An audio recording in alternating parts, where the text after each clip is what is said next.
हरि ओम। जय श्री कृष्ण। आइए आज अपने श्राद्ध पक्ष के गीता ज्ञान यज्ञ जो कि ऑनलाइन चल रहा है डेली यहाँ पर वेदांत आश्रम इंदौर से एक एक प्रवचन रिकॉर्ड करके आपको नहीं आना है, हम आपके घर में आ रहे हैं। आपके ड्राइंग रूम में, आपके ऑफिस में, आपके मोबाइल में, टेक्नोलॉजी के वजह से हम वहीं पे पहुंच रहे। आपके लिए भी आराम, हमारे लिए भी बहुत आराम, और बहुत ही विस्तार से बगैर समय की किसी सीमा के हम लोग कोई गीता के अध्याय पे गहन चिंतन कर पा रहे हैं। ज्ञान यज्ञ के भी जब बाहर शहरों में जाते हैं उसके भी अपने लाभ होते हैं। आप लोगों से व्यक्तिगत रूप से मिलना हो जाता है। अनेकों लोग वहाँ पे पर्सनली आके सुनते हैं, लेकिन हर चीज के कुछ न कुछ गुण दोष होते हैं। और ये जो व्यवस्था आधुनिक अभी इंटरनेट आदि टेक्नोलॉजी से संभव हुई है, वो धीमे धीमे सबके लिए ज्यादा अनुकूल हो रही है। सबसे बड़ी चीज यहाँ पे ये है कि जब भी बाहर जाते हैं तो हफ्ते भर, 5 दिन, इतने दिन के लिए ही कोई हॉल की बुकिंग होती है और पूरा चिंतन हमको उतने ही दिन में करना होता है। यद्यपि आज तक हमने जहां जहां ये संकल्प लिया है वहां पूरा अध्याय को कंप्लीट करा है किसी तरीके से, लेकिन ये बात अत्यंत स्पष्ट है कि जब भी समय की सीमा होती है तो बहुत सारी सूक्ष्म चीजों पे ज्यादा गहरा विचार नहीं हो पाता है। और ये सबसे बड़ा एडवांटेज है यहाँ पे इस ऑनलाइन गीता ज्ञान यज्ञ में।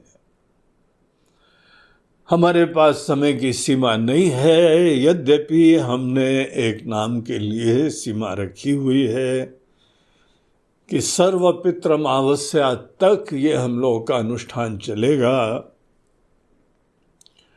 और वो भी इसीलिए क्योंकि एक एक दिन प्रायोजित होता है, एक एक कार्यक्रम की लोग सेवाएं देते हैं, और ये पहलू भी अत्यंत महत्वपूर्ण और आवश्यक होता है। तो इसलिए यहाँ पे समय की सीमा रखी गई है, लेकिन वो बहुत ज़्यादा हमारे लिए बंधनकारी नहीं है। अगर हम देखेंगे कि अमावस तक नहीं होगा तो कौन सा फर्क पड़ता है, एक आध दिन और खींच लेंगे। हम लोग को कौन से हॉल की बुकिंग करनी है, कौन यहाँ माइक वाले का हमने जो है वो किराया दे रखा है। तो यही यहाँ पे फायदा है। और बस नुकसान ये है कि आप लोगों से व्यक्तिगत रूप से नहीं मिल पाते हैं।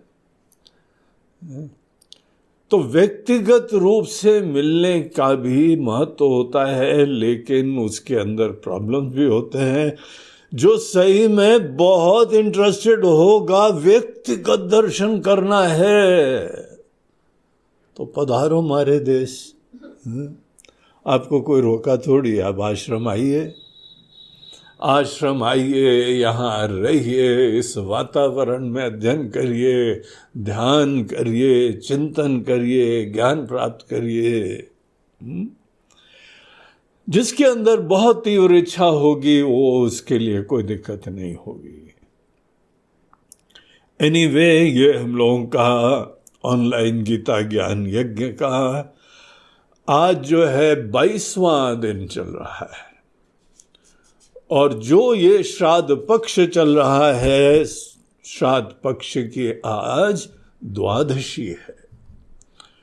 तो जिनके पूर्वज लोग द्वादशी के दिन दिवंगत हुए थे, उनका श्राद्ध करते हैं सब लोग। और कुछ लोगों के आज भी सेवाएं हम लोगों को प्राप्त हुई हैं। जो प्रायोजित कर रहे हैं उनका प्रवचन के बाद हम चर्चा करेंगे, उनके लिए प्रार्थना और आशीर्वाद करेंगे।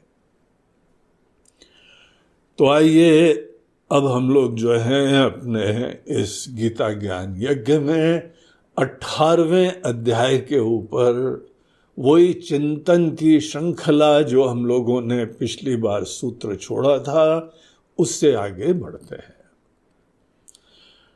आपको याद हो, पिछले बार बहुत ही महत्वपूर्ण प्रसंग चला था,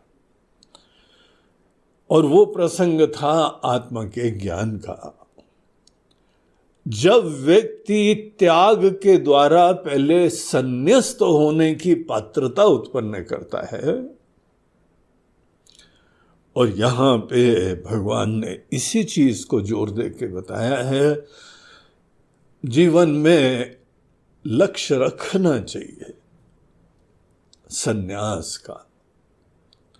आप संन्यस्त हो जाएं तभी जाके आप सनातन धर्म के एक बड़े श्रद्धा से युक्त अनुयायी हैं। आप अपने ऋषि मुनियों की व्यवस्था के प्रति श्रद्धा रखते हैं, उसी पथ पे चलते हैं। आपने अध्ययन करा, गृहस्थ आश्रम में प्रवेश करा, उसके बाद रिटायर्ड लाइफ जीना चालू करी। अब सन्यास के अंदर अवश्य प्रवेश करना चाहिए। और सन्यास किसको बोलते हैं, ये जो है यहां पे विशेष पॉइंट ऑफ चिंतन चल रहा है। अर्जुन के मन में जो सोच थी सन्यास की कि घर बार छोड़ के चले जाएंगे तो जिम्मेदारी खत्म हो जाएगी, बोलते हैं ऐसा नहीं समझना। तुमको कोई बाहर से जिम्मेदारी जबरदस्ती नहीं दी जा रही है। जिम्मेदारियां तुम्हारे जीवन की जरूरत है, क्योंकि तुमको शरीर की जरूरतें, अनेकों इंद्रियों की जरूरतें, अनेकों कंफर्ट, अनेकों सुरक्षा, अनेकों समाज में इच्छा, इज्जत, प्रतिष्ठा, अनुकूलता, ये हम लोगों की जरूरत है। क्योंकि ये हमारी जरूरत है, इसीलिए बाहर से कुछ कर्तव्य दिए जाते हैं। जबरदस्ती पकड़ के तो शादी कराई नहीं थी, खुद ही गए थे ना। प्रत्येक पुरुष अपने जो है 7 फेरे उसने आगे बढ़ के खुद उसने चक्कर काटे, इसलिए जबरदस्ती कोई थोड़ी थोपेगा आप पे।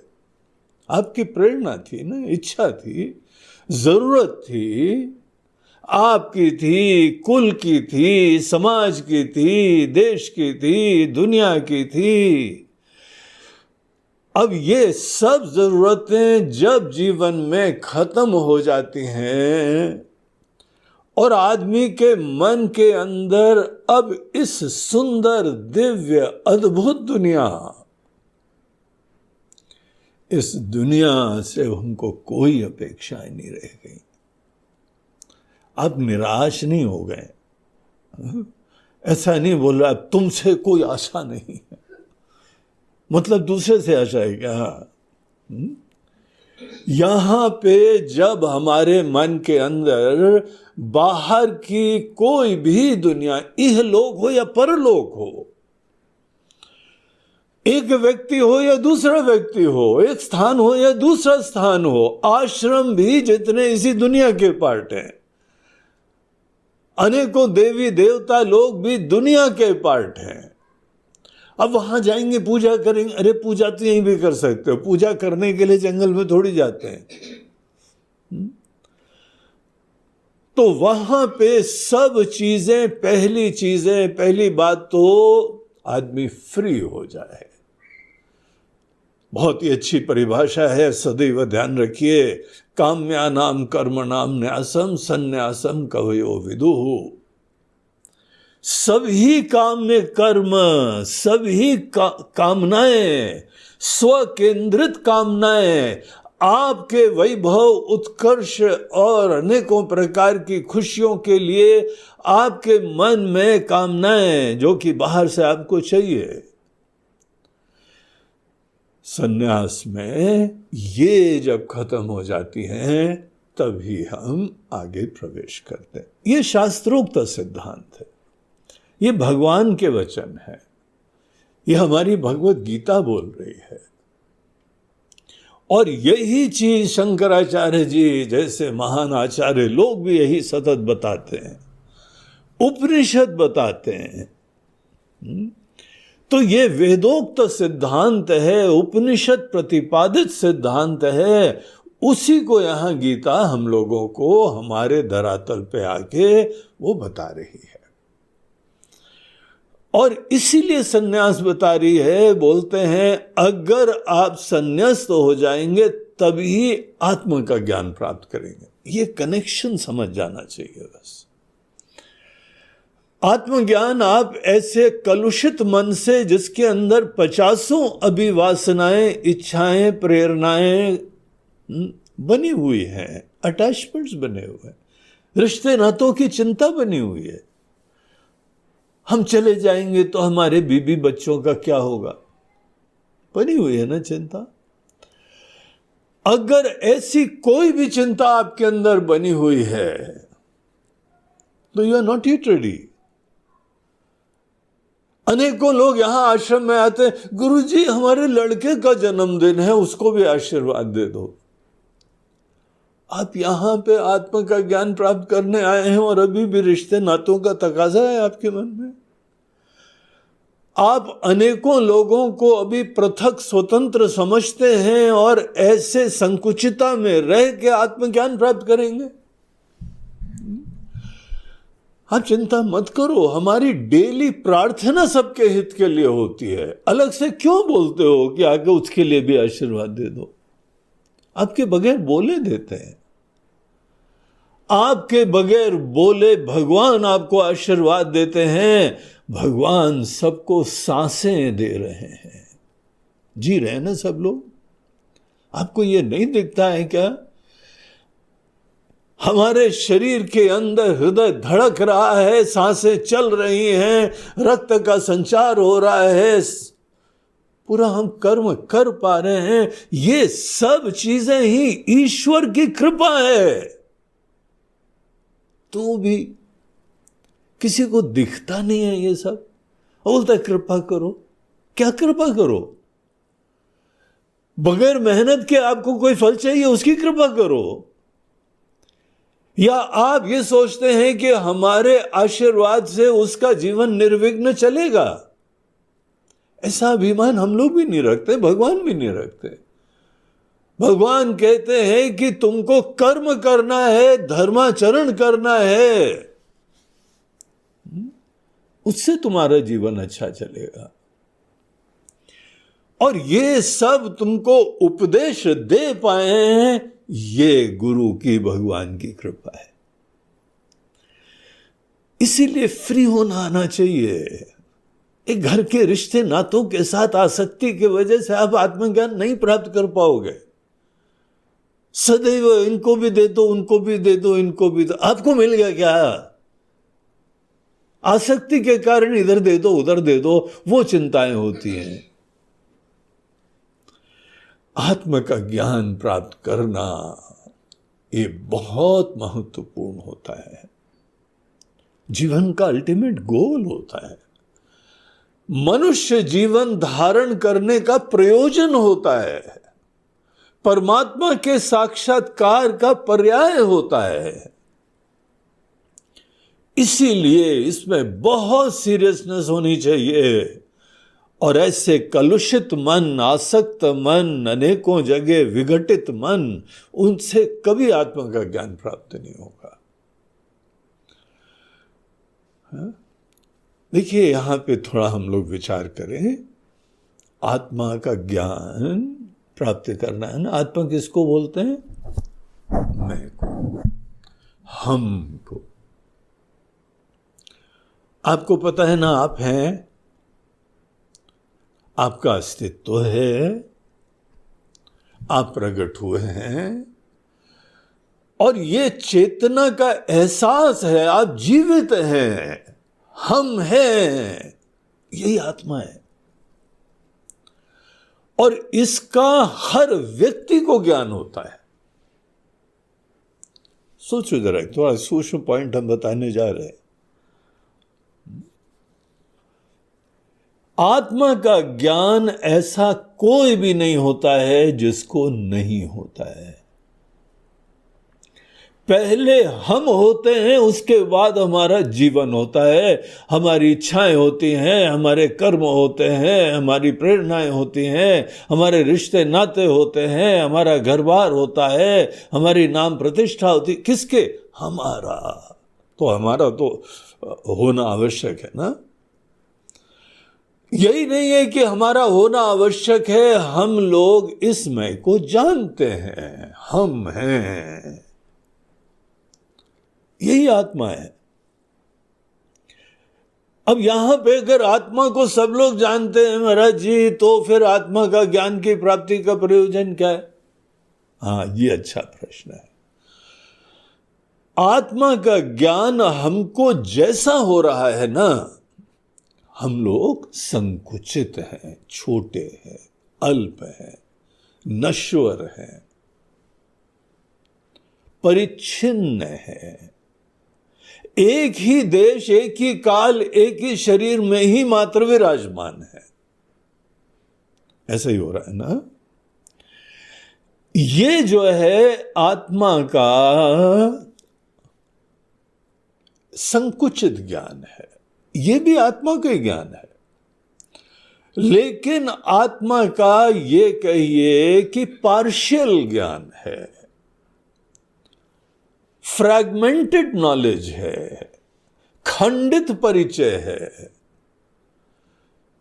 और हमको एम क्या करना चाहिए कि जहां आत्मा संकुचित न हो, सब संकुचितताएं किनारे करके फिर जानो। जब जब हम लोग कोई संकुचित परिचय प्राप्त करते हैं, छोटा परिचय हमारा होता है, वो सदैव किसी उपाधि के साथ तादात्म्य की वजह से होता है। उपाधि मतलब यही शरीर आदि चोला। आप कोई कॉन्शियसली नहीं पकड़ रहे हैं, लेकिन गहराई में यही पकड़े हुए हैं, तभी आप छोटे हैं। आप इसी जगह, इसी समय, इसी शरीर मात्र में क्यों विराजमान है? क्योंकि इस शरीर से हमारा तादात्म्य, आइडेंटिफिकेशन है, अनकॉन्शियसली। अनेकों चीजें कॉन्शियसली नहीं होती हैं, हमारी पूरी जो है चेष्टा संकल्प पूर्वक नहीं होती हैं, अनजाने में हो जाती हैं। इसीलिए यहां शास्त्र बोलते हैं, अज्ञान के परिणाम स्वरूप एक धारणा होती है और अपने आप को शरीर आदि से हम युक्त कर लेते हैं।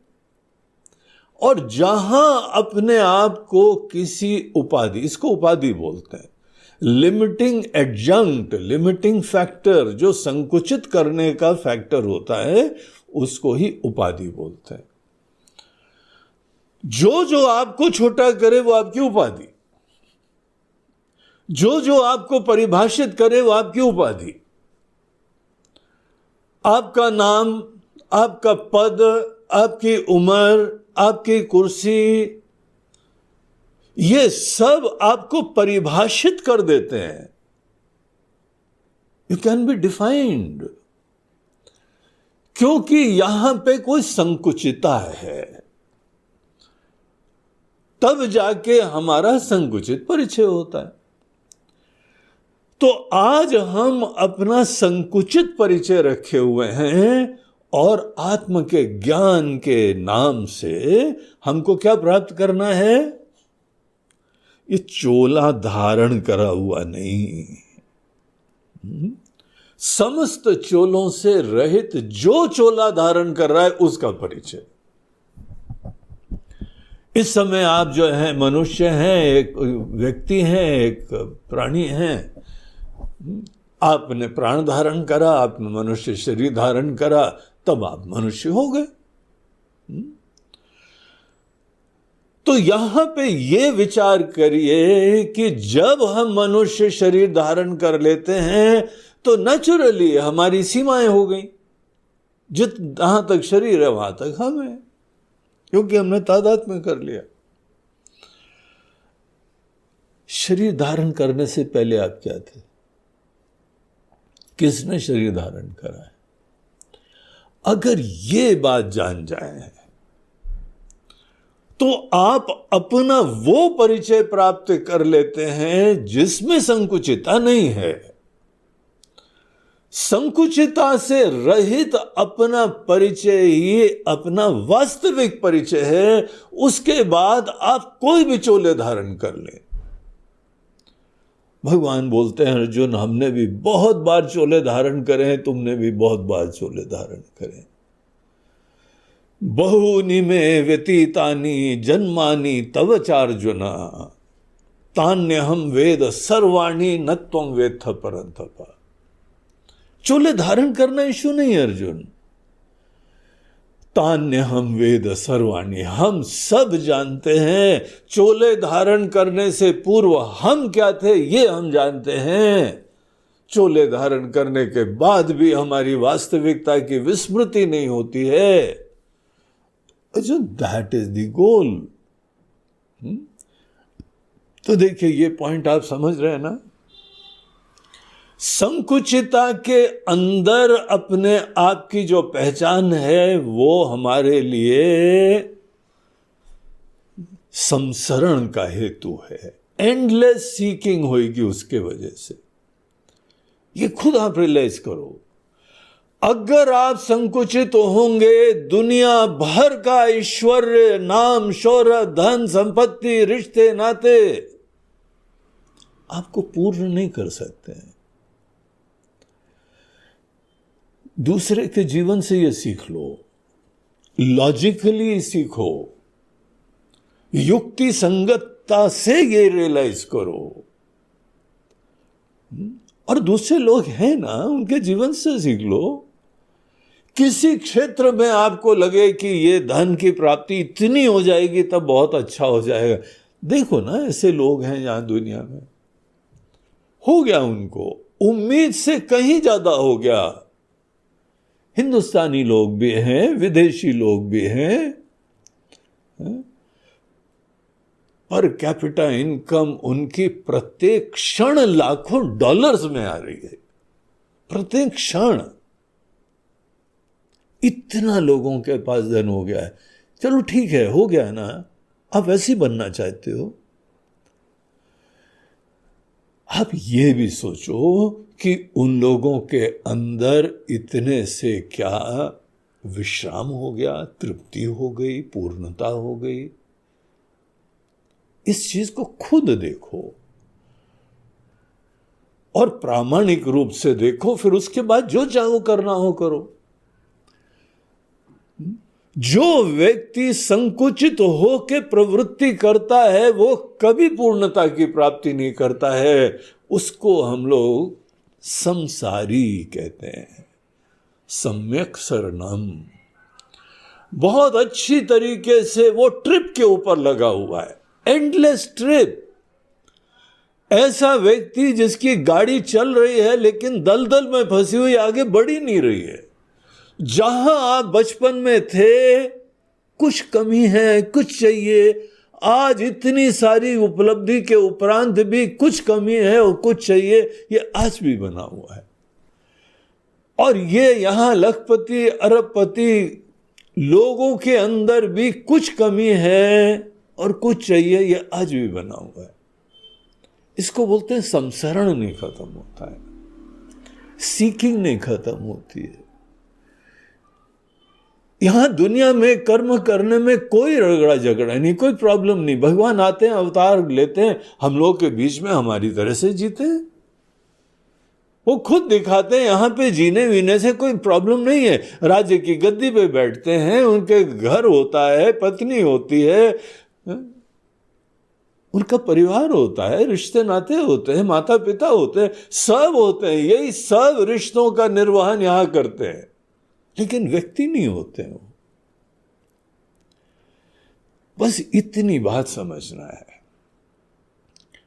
और ये जो आत्मा की वास्तविकता जाननी है, अगर आप खंड में रहते हुए अपनी वास्तविकता जानेंगे तो वो भी खंडित होगी। आपको किसी प्रकार से ये समस्त खंड किनारे करके अपनी वास्तविकता को खुद ही देख लेना है, और खंड दूर हो सकता है। यही विवेक और साधना का प्रयोजन है। हमारे अंदर जो खंड होता है, उस खंड को ही हम लोगों ने, को याद है ना, हमने एक शब्द का प्रयोग करा था, त्रिपुटी, triad, the triad of all experiences. हम लोग खुद जब त्रिपुटी में आते हैं तो हम खंड उत्पन्न करते हैं। त्रिपुटी ही सबसे बड़ा फ्रैगमेंटेशन होता है। बड़ा इंटरेस्टिंग खेल होता है ये, और यही जीवन के खेल का रहस्य जानना चाहिए। हम लोग अनजाने में अपने अंदर 3 चीजें क्रिएट करते हैं, और ये तीनों अलग अलग होती हैं, और यहां पे फिर एक हमारी अस्मिता होती है जो संकुचित, खंडित, बाकी सबसे अलग, वही अपना परिचय हो जाता है। हम ही लोग अपने मन में बाहर की दुनिया क्रिएट करते हैं, उसका महत्व क्रिएट करते हैं। दुनिया देखना एक चीज होती है, लेकिन ये समस्त संभावित इष्ट पदार्थ हमसे अलग हैं और प्राप्त करने योग्य हैं। ये तो हम लोगों के मन के अंदर ही होता है ना, हमारी बुद्धि में ही होता है। हम मान लेते हैं कि ये सब चीजें अलग हैं। देखिए सच्चाई क्या है, दुनिया हमारे मन में क्रिएट होती है, वो दुनिया जो आप प्राप्त करना चाहते हैं। और जो जो प्राप्त करना चाहते हैं, आपने अपने मन में उसको अपने से अलग देखा हुआ है। बहुत सारी चीजें आपके अंदर जो विराजमान हैं, वो आपसे अलग हैं। हम लोग पहले अलग चीज क्रिएट करते हैं, फिर उसको परस्यू करते हैं, और इसी खंड के अंदर विराजमान मैं जो होता है ना, उतना ही अपना परिचय प्राप्त कर लेते हैं। तो हम फ्रैगमेंटेड, खंडित, संकुचित, हर व्यक्ति की अस्मिता इसीलिए संकुचित और सीमित हो जाती, क्योंकि वो परिचय खंड के अंदर रहते रहते प्राप्त कर रहा है। संन्यास पता है किसको बोलते हैं? संन्यास बोलते हैं अपने त्रिपुटी की समाप्ति की प्रक्रिया को। जब आपके मन में पूरी इस लोक और परलोक सब चीजें जो संभावनाएं हैं, ये कोई भी चीज हमारे लिए अब महत्वपूर्ण नहीं है, तब आपके लिए सब चीजें खत्म हो गई। जब काम में पदार्थ नहीं है तो हम काम ही काहे के? जहां पे आपने बाकी सब चीजों को बाधित कर दिया, तो त्रिपुटी का एक अंश, द ऑब्जेक्ट ऑफ एक्सपीरियंसेस, भोग के विषय, भोग के विषय हमारे लिए बाधित हो गए, तो अब हम काहे के भोगता? हमारे लिए कोई भोज्य पदार्थ ही नहीं है। जिसके लिए भोज्य पदार्थ हैं, वही भोक्ता हो जाता है। जिसके लिए दृश्य पदार्थ हैं, वो दृष्टा हो जाता है। जिसके लिए अभी बहुत सारी चीजें सुनने योग्य हैं, वो श्रोता बन जाता है। तो देखो ये खेल, हम लोग श्रोता, मनता, विज्ञाता, दृष्टा, सब चीजें कैसे बनते हैं? ये मन का खेल चल रहा है। हम अपने अंदर किसी बाहरी पदार्थ को इष्ट देखते हैं, भोज्य देखते हैं, प्राप्तव्य देखते हैं, प्राप्त होने योग्य देखते हैं, और जहां आपके परसेप्शंस ऐसे रहते हैं तत्क्षण आप भोक्ता बन जाते हैं, सीकर बन जाते हैं, उसके प्राप्ति करने वाले बन जाते हैं। ये मन का खेल है। यहां पे बाहर नाम रूपों का परसेप्शन गौण है। मूल रूप से हम अपने बारे में ये धारणा रखते हैं। संन्यास वो प्रक्रिया होती है, वो मैच्योरिटी होती है, जहां व्यक्ति बाहर के सब पदार्थों को असार देखने लगता है। प्रतीति है लेकिन प्रवृत्ति नहीं है। और ये कोई नई बात नहीं है। आप पिक्चर जाते हैं, वहां सब चीजें देखते हैं तो भी आप बैठे रहते हैं, कोई आपके अंदर प्रवृत्ति नहीं होती है। प्रतीति होती है, प्रवृत्ति नहीं होती है, क्योंकि आपकी दृष्टि में वो रियल नहीं है। आप शीशे के सामने खड़े होते हैं, प्रतिबिंब देखते हैं अपना, लेकिन कभी नहीं बोलते हैं किसी से, हाँ भाई 2 कप चाय ले आना है। एक गुरुजी बाहर बैठे हैं, गुरुजी देखो शीशे के अंदर भी बैठे हुए, कभी बोलते हैं? प्रतीति होती है लेकिन उसमें कोई महत्व की बुद्धि नहीं होती है। भगवान शंकराचार्य जी अपनी एक रचना में, जिसका नाम दक्षिणामूर्ति स्तोत्र है, जो कि बहुत सुंदर एक गुरु की वंदना है, उसमें बोलते हैं कि ये विश्वम दर्पण दृश्यमान नगरी तुल्यम। हमारे गुरुदेव दुनिया को ऐसी नजरों से देखते हैं जैसे हम सब शीशे के अंदर अपना प्रतिबिंब देखते हैं वेरी मच। भगवान देखते हैं, हमारे ऋषि मुनि लोग देखते हैं, हमारे आचार्य लोग देखते हैं। देखने का इशू नहीं है, इशू यह है कि आप किस नजरों से देखते हैं। हम लोग जब देखते हैं, हमको चाहिए, ये भी चाहिए, वो भी चाहिए, ये भी भोग, वो भी भोग, ये भी खाना, ये भी पीना, हम उसको भोक्ता की नजरों से देखते हैं, क्योंकि उसके अंदर आनंद प्रदान करने का सामर्थ्य देखते हैं। संन्यास उसको बोलते हैं जब आप इहलोक और परलोक की जो भी चीजें हैं, इस नजरों से आप देखिए जैसे आप डेली शीशे में अपना प्रतिबिंब जिस नजरों से देखते हैं। रामायण में शिव जी भी उमा जी को बताते हैं, उमा कहो मैं अनुभव अपना, सत हरि भजन जगत एक सपना। जैसे स्वप्न देखते हैं ना, देखो, पिक्चर देखते हैं, देखो, प्रतिबिंब देखते हैं, देखो। जब पहली बार पिक्चर फ्रांस में, चलचित्र सबसे पहले फ्रांस में बना और बनाने वालों ने सब लोगों को इनवाइट करा पिक्चर हॉल में,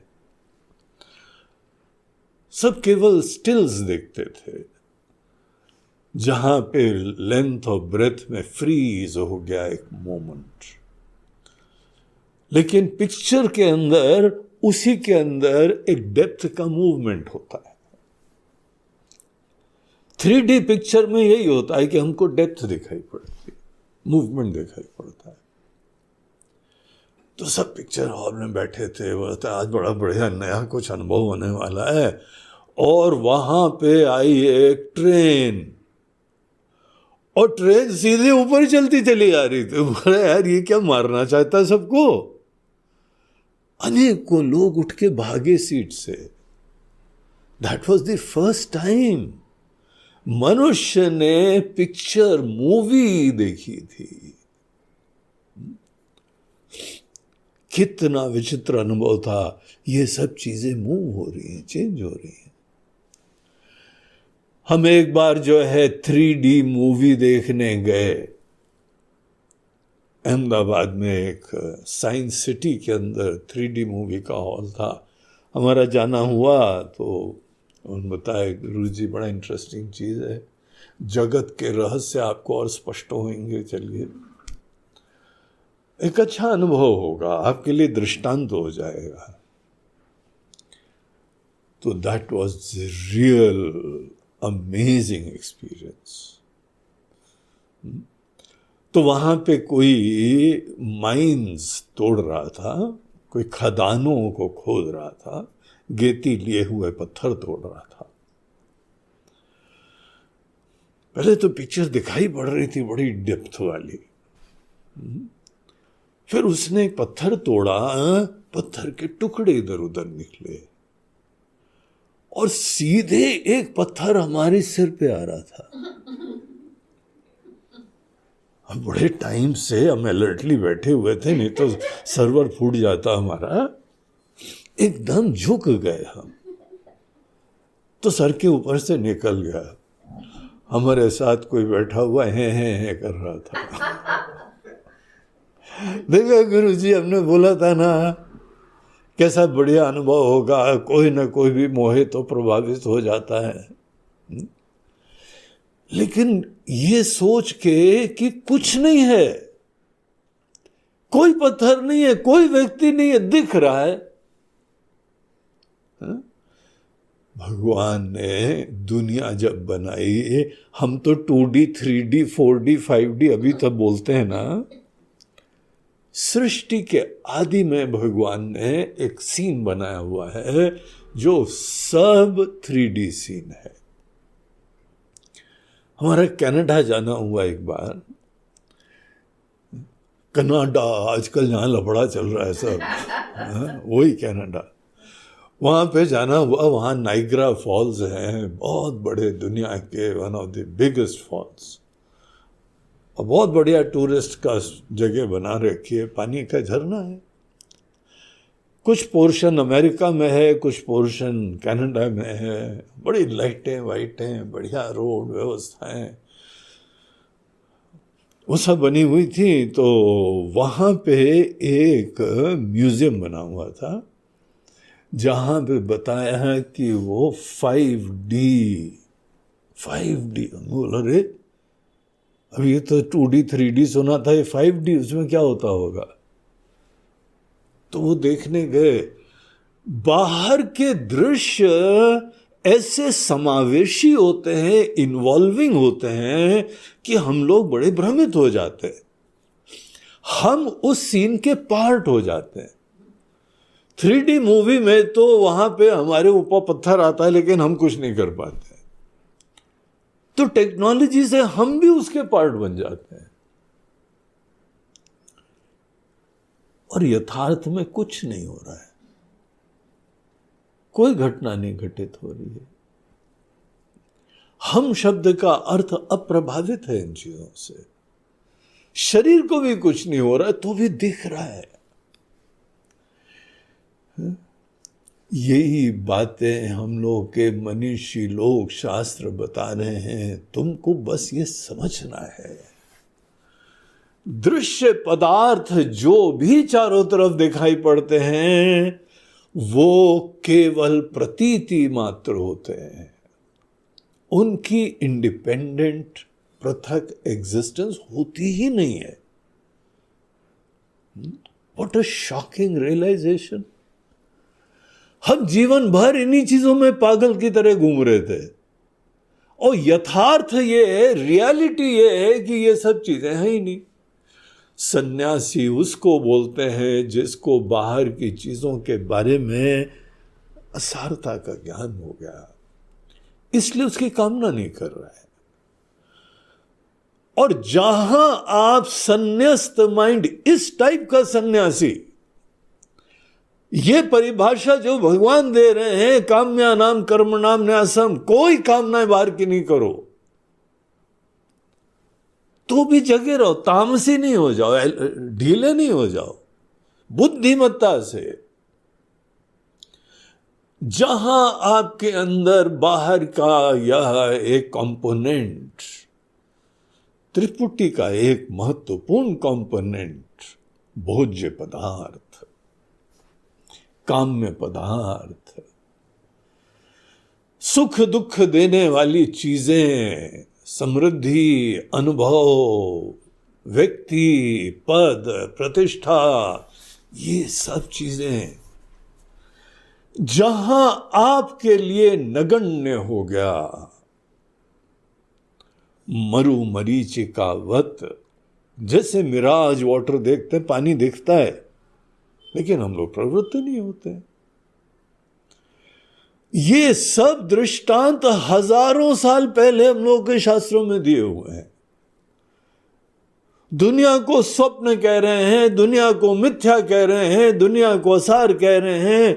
ये जान के, दुनिया का ज्ञान प्राप्त करके आदमी जो है सन्यासी बनता है।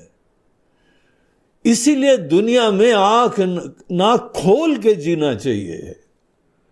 दुनिया का रहस्य आप नहीं जानेंगे तो या तो व्यक्तियों पे, घर वालों पे, पद पे, व्यवस्था पे पराधीन बने रहेंगे और आप ही मिस आउट करेंगे अपनी अखंड अनफ्रैगमेंटेड रियलिटी के रियलाइजेशन से।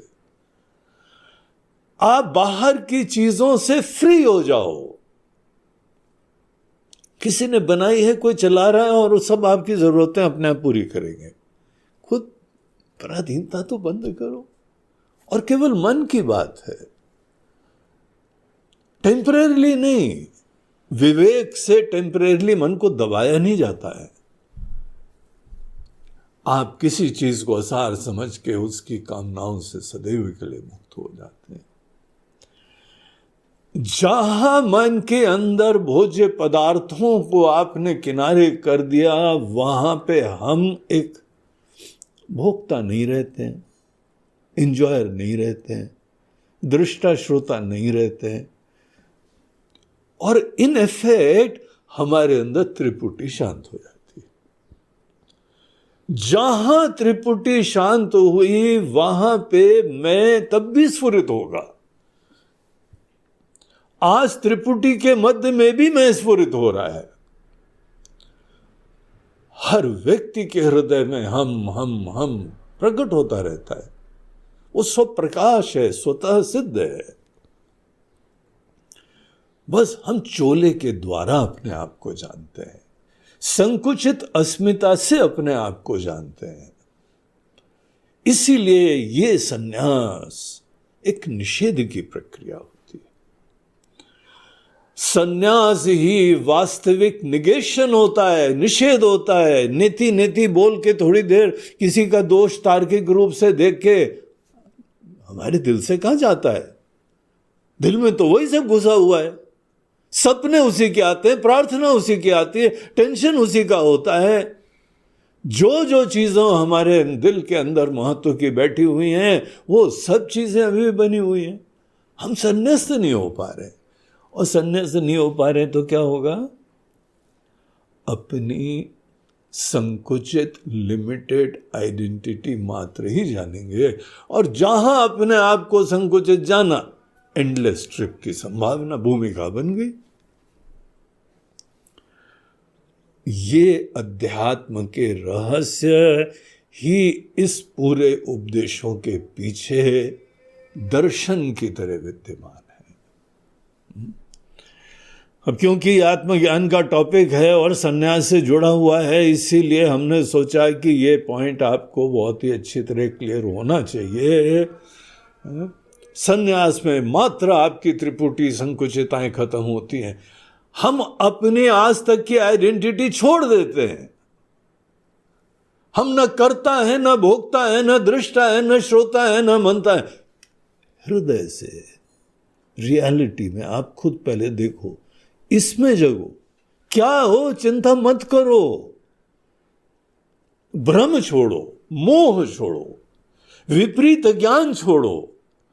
जहां ये विपरीत ज्ञान किनारे कर देते हैं, फिर देखो हम क्या हैं।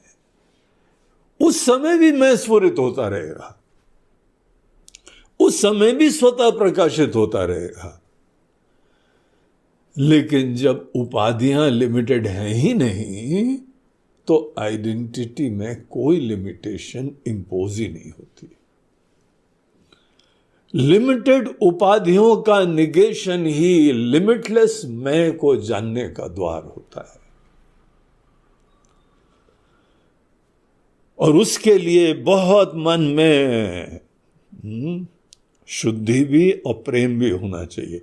जब तक आपके मन के अंदर खुद प्रेम नहीं होगा, अगर मन में दुनिया भर के दूसरे अभी सपने, प्रार्थनाएं, इच्छाएं बची हुई हैं, तो आप वंचित हो जाओगे मनुष्य जीवन की प्राप्ति के बावजूद। दीनहीन ही यहां से जाओगे। और अगर आप बाहर की चीजों से फ्री हो जाते हैं, इसी में साहस चाहिए, इसी में विवेक चाहिए, इसी में बल चाहिए, और इसी में भक्ति चाहिए। तो इस भूमिका से अब यहां आप इस पूरे प्रसंग को देखिए। हम लोगों ने यहां देखा कि भगवान बोल रहे हैं, अर्जुन सब चीजें किनारे करके वो एक अखंड अनंत, अखंड, अखंड बड़ा इंटरेस्टिंग वर्ड है, अनफ्रैगमेंटेड। अब जब अपना परिचय प्राप्त करो या दो भी किसी को, I am so and so, तो मन में एक विचार करते रहना, हम अपना संकुचित, खंडित, फ्रैगमेंटेड परिचय धारण कर रहे हैं और यही दूसरे को बता रहे हैं। कुछ और मत करना, बस ये एहसास। मोह जनित, अप्रामाणिक, संकुचित, खंडित परिचय हमारे पास है। देखिए, हमको जब पता रहेगा ना ये खंडित है, संकुचित है, तो अपने आप मन की प्रेरणाएं होने लगेंगी उधर जाने के लिए। जो अखंड अनंत है उसको ही भगवान बोलते हैं, उसी को ब्रह्म बोलते हैं, उसी को परमात्मा बोलते हैं। यहां भगवान बोलते हैं, मत चित्त सर्व दुर्गाणी मत प्रसादात् तरिष्यति। उसका तुम भजन करो, उसका चिंतन करो, उसकी आस्था रखो, अखंड की। खंड में रह के किसी बाहर सत्ता को विचार करना, वो भी संकुचित हो जाता है। हम खंडित रहेंगे तो हमारे भगवान खंडित होंगे, हमारे देवता खंडित होंगे, संकुचित होंगे। अब भगवान को ही नहीं जान रहे हो, बल्कि गलत जान रहे हो। और अगर भगवान को गलत जानोगे तो स्तुति कहां करोगे, उनका अपमान करोगे। जो लोग भगवान को शरीर मात्र में जानते हैं ना, गीता का ही श्लोक आता है, अर्जुन जो हमको शरीर मात्र देखते हैं वो हमारा तिरस्कार और बेइज्जती करते हैं।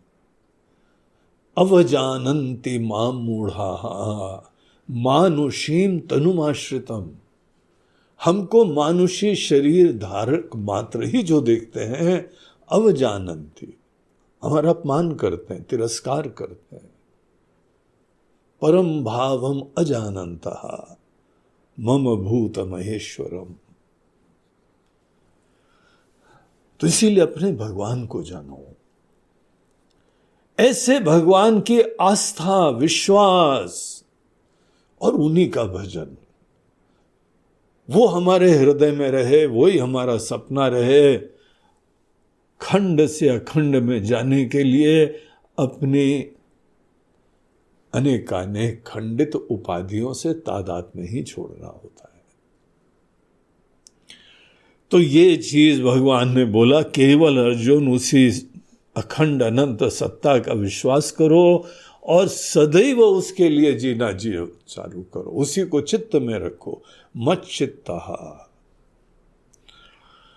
मत प्रसादा तरिष्यति, तुम कोई भी प्रॉब्लम्स में होगे तुम हमारी कृपा से पार चले जाओगे, क्योंकि तुम आसार देख रहे हो, छोड़ दोगे तुम आगे पीछे। लेकिन अगर तुम्हारे अहंकार के कारण तुम नहीं छोड़ोगे तो तुम्हारा विनाश होगा। यहाँ पे हम लोगों ने पिछले बार समाप्त करा था। अब आइए आगे के श्लोक, 59 श्लोक से हम लोग आगे चैंटिंग करें हैं और इस चीज का अध्ययन करें। यदहंकारमाश्रित्य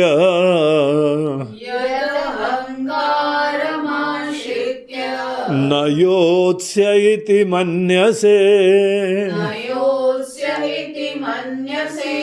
मिथ्यैष व्यवसायस्ते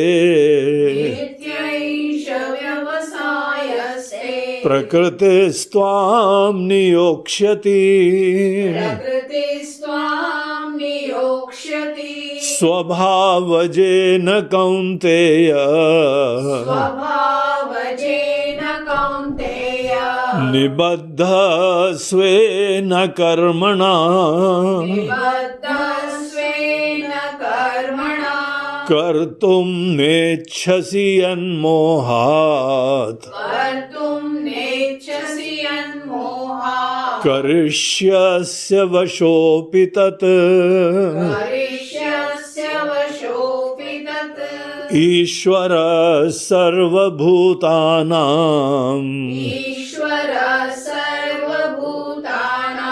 हृद्देशेऽर्जुन तिष्ठति भ्रामयन् सर्वभूतानि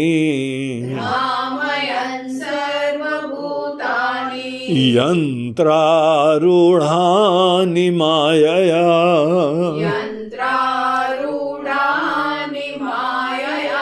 तमेव शरणं गच्छ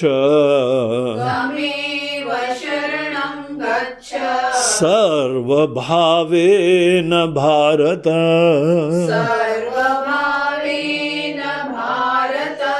तत्प्रसादात् परां शान्तिम् स्थानं प्राप्स्यसि शाश्वतम्।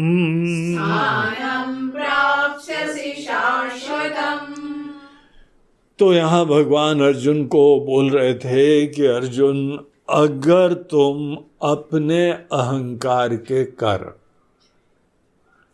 अगर हमारी बात नहीं सुनोगे तो अर्जुन इस बात को समझ लो, तुम संकुचिता में ही, संसरण में ही जीव होके ही जीते रहो, है ना।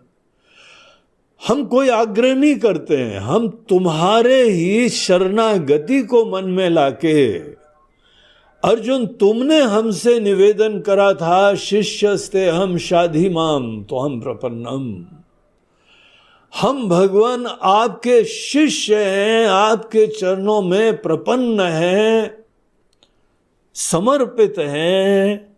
शाधि माम, आप प्लीज हमको एनलाइटन करिए, जीवन के रहस्य, जीवन की कहानी, बंधन मोक्ष सुख दुख, जीव परमात्मा, अनेकानेक ये समस्त रहस्य को हम जानना चाहते हैं। हम केवल एक टेम्परेरी समाधान नहीं चाहते, ये कर लो ये कर लो। शिष्य ये नहीं चाहता है, शिष्य वो है जो समझना चाहता है, पूरा खेल जानना चाहता है। अर्जुन, क्योंकि तुमने खुद निवेदन करा था, तुम इसके पीछे का दर्शन रहस्य जानना चाहते हो, इसीलिए हमने तुमको तुम्हारी इच्छा से बताया। हमारा कोई आग्रह दुराग्रह नहीं, जितने जीव हैं सब हमको प्रिय हैं, लेकिन हमारा भी एक संविधान है, हमारा एक नियम है। जो व्यक्ति खुद चाहता है वही हम उसको देते हैं। हम अपनी तरफ से जबरदस्ती किसी को नहीं देते हैं, ये हमारा नियम है, सिद्धांत है। नहीं भगवान, हम जो अज्ञानी हैं, ना समझे, आप दे दो।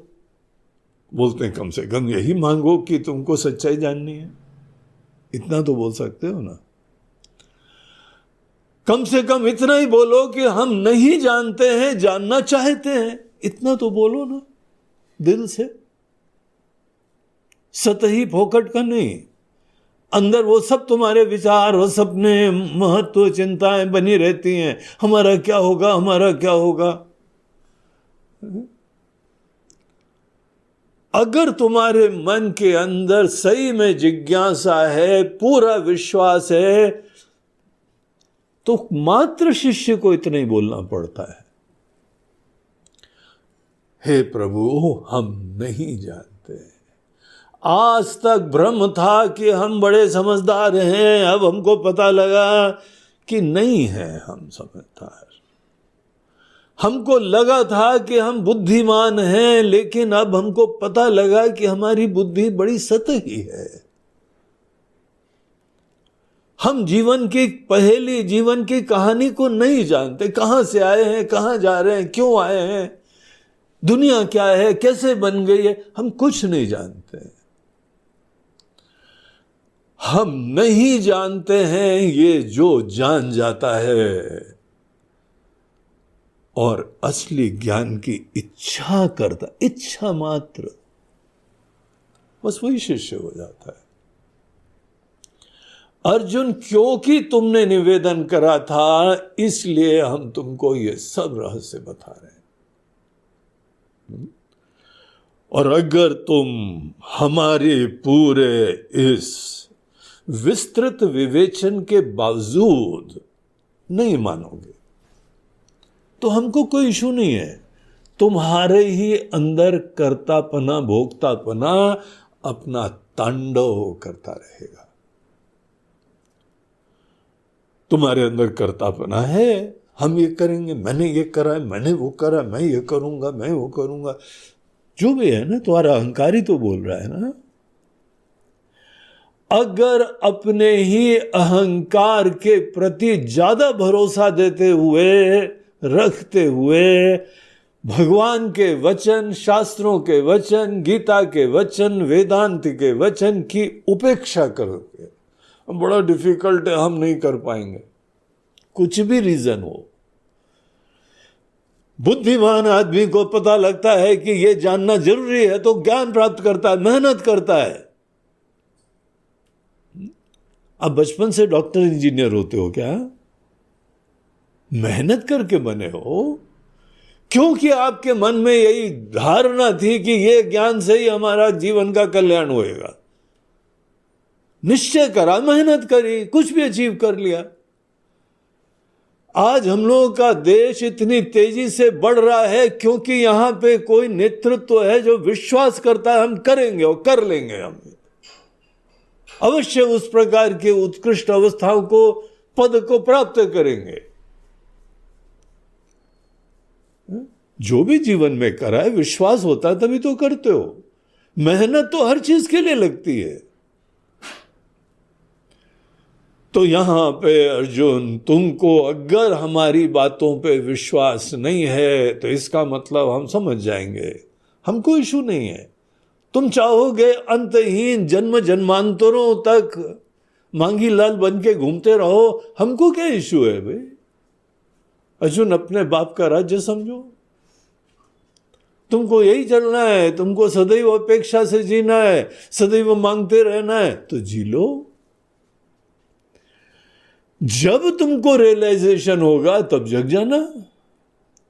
अगर हमारी ये समस्त बातें सुन के तुम्हारे मन में प्रेरणा नहीं होती है, तो हम ये बात जानते हैं,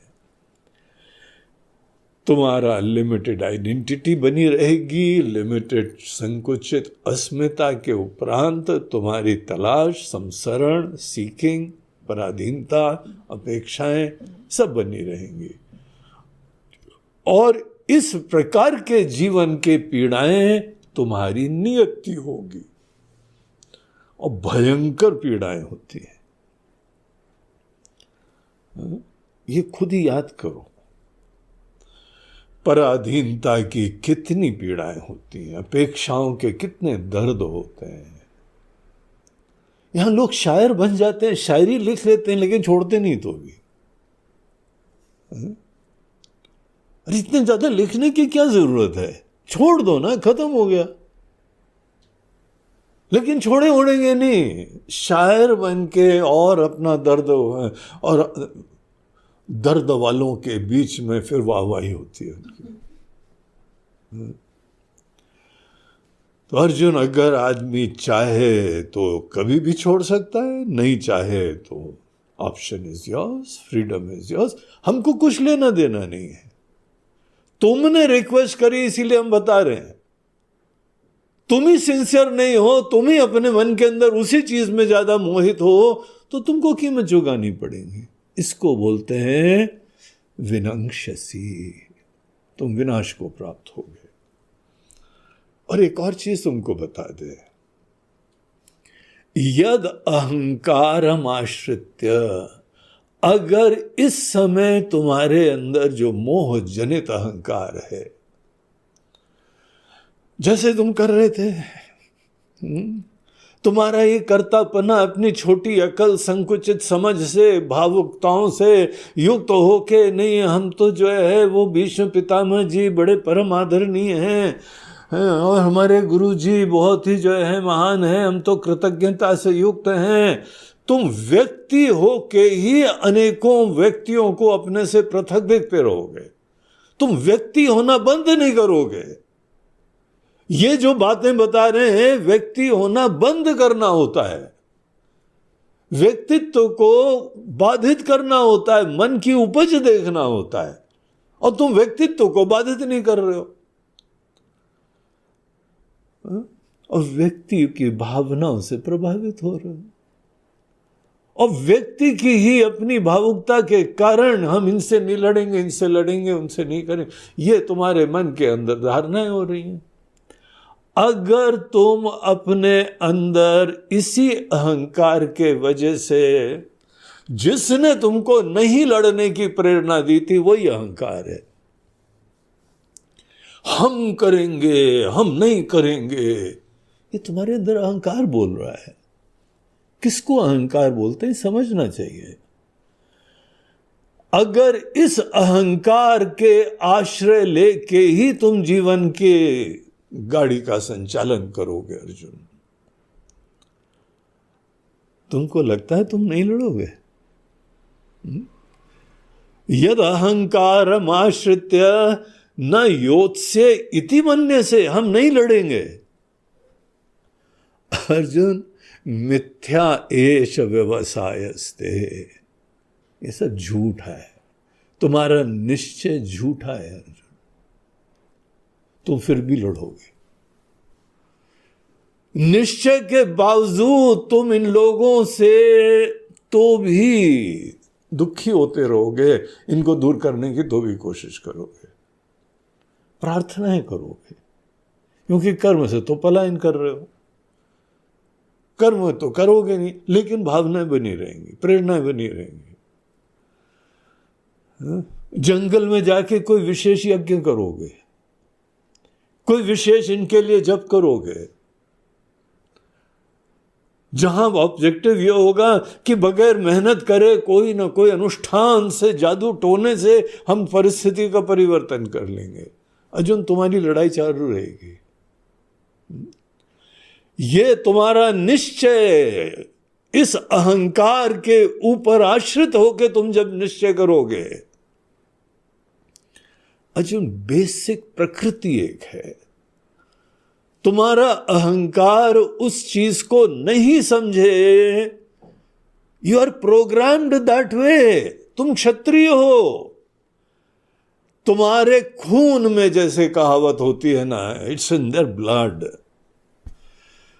तुम्हारी रग रग में अनेकानेक धर्म की स्थापना, अधर्म का नाश करना, ये क्षत्रिय के अंदर निहित होता है।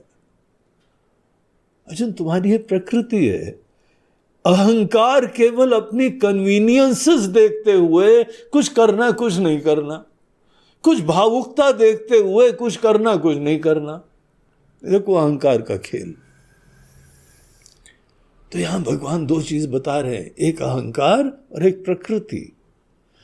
हर व्यक्ति की कुछ प्रकृति होती है और अहंकार वहां पे पसंदगी नापसंदगी, करना नहीं करना, ये सब उस संकुचित अज्ञानी अस्मिता वो निर्णय करती है। अर्जुन, अगर तुम अहंकार के आश्रित होके यहां पे ये तब भी दुराग्रह करोगे कि तुम नहीं लड़ोगे, अर्जुन तुम सच्चाई नहीं जानते हो, तुम तो भी लड़ोगे। प्रकृतिस्त्वाम नियोक्ष्यति, तुम्हारी प्रकृति तुमको उसी ही दिशा में प्रेरणा देती रहेगी। प्रकृति आदमी के अंदर किसी चीज के प्रति महत्व दिखाती है। ब्राह्मण के अंदर अध्ययन अध्यापन की प्रकृति है, क्षत्रिय के अंदर धर्म की स्थापना, उचित का संचालन और अनुचित को दूर करना, यह प्रकृति है। ये वर्ण व्यवस्था के अंदर प्रकृति जो होती है ना, वैश्य बुद्धि जिसकी है वो और धन संपत्ति वैभव ऐश्वर्य की प्राप्ति करना, ये वैश्य बुद्धि है उसकी। और अगर तुम्हारे अंदर ये वैश्य बुद्धि है तो तुम कहीं पर भी चले जाओगे, तुम्हारी प्रकृति थोड़ी खत्म होती है अर्जुन। अहंकार को पसंदगी नापसंदगी चलती रहती है, अनुकूलता प्रतिकूलता अहंकार की दृष्टि से चलती रहती है। हमको याद है कि एक बार हम किसी जंगल में एक आश्रम में रहते थे, तो एक पास के एक सेठी जी आए। वो इंडस्ट्रियलिस्ट थे, काफी बड़ा लंबा चौड़ा उनका काम था और श्रद्धालु थे वो। उनका कहीं पे हमसे परिचय हो गया था, बड़ा स्नेह उनको हो गया था, तो आश्रम में हमारे मिलने के लिए आए, दर्शन के लिए आए। और आने के बाद जंगल में आश्रम है, पास में नदी बह रही है, अनेकों पेड़ हैं, खेती है, गार्डन है, मंदिर है, सब चीजें। देखो किसी का दिमाग कैसे चलता है। वो आए और उन्होंने आश्रम का चक्कर मारा, एक राउंड मार के आए और बोलते हैं, स्वामी जी हम आपको कुछ सुझाव दे सकते हैं क्या? आपकी यहां पे अर्थव्यवस्था और अच्छी हो जाएगी। ये जो आपका जमीन यहां पड़ी हुई है ना, ये खाली जमीन है, इसके अंदर हम पेड़ लगवा देंगे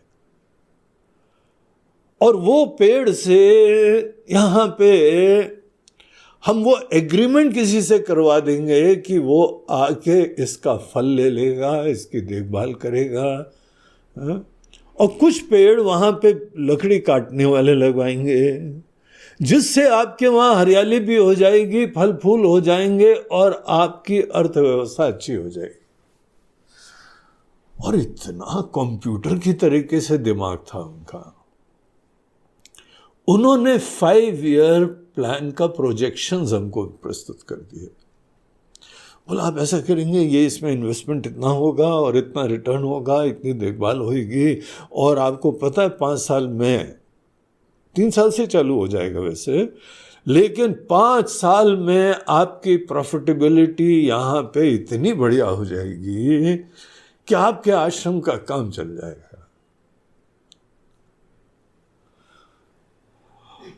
हमने उनको ऊपर से नीचे तक देखा, बोला हे भगवत दूत, हे समृद्धि के हमको देने वाले, हमारा हित सोचने वाले, एक हमको पहले बात बताओ, तुम आश्रम आए हो कुछ ज्ञान लेने, कुछ भजन करने, कुछ आशीर्वाद लेने, कि यहाँ पे हमारे लिए कुछ कल्याण करने, काहे के लिए आए? बोलते वो तो आए हैं, आशीर्वाद तो मिलेगा ना, आए हैं आपका आशीर्वाद के लिए आए हैं, लेकिन हमने सोचा शायद आपको कुछ हम प्रैक्टिकल सजेशन दे दें। तो वहां दिखाई पड़ता है हर आदमी की प्रकृति अपने हिसाब से चलती है। उस व्यक्ति की प्रकृति केवल अर्थ के संचालन में चलती थी, सोच ही नहीं होती। एक सज्जन हमारे आश्रम में आए, बोलते हैं गुरुजी you have been very smart, आपने अपना आश्रम इतना बढ़िया बना लिया। हमारे सामने पहले आप केवल कमंडलूधारी आए थे and you have made a huge lovely place. कितने के होंगे करीब? मैं बोला तुम ज्ञान की कीमत सोच रहे हो कि बिल्डिंग की कीमत सोच रहे हो? ये केवल ज्ञान का स्थान है, तुम बिल्डिंग क्यों देखते हो?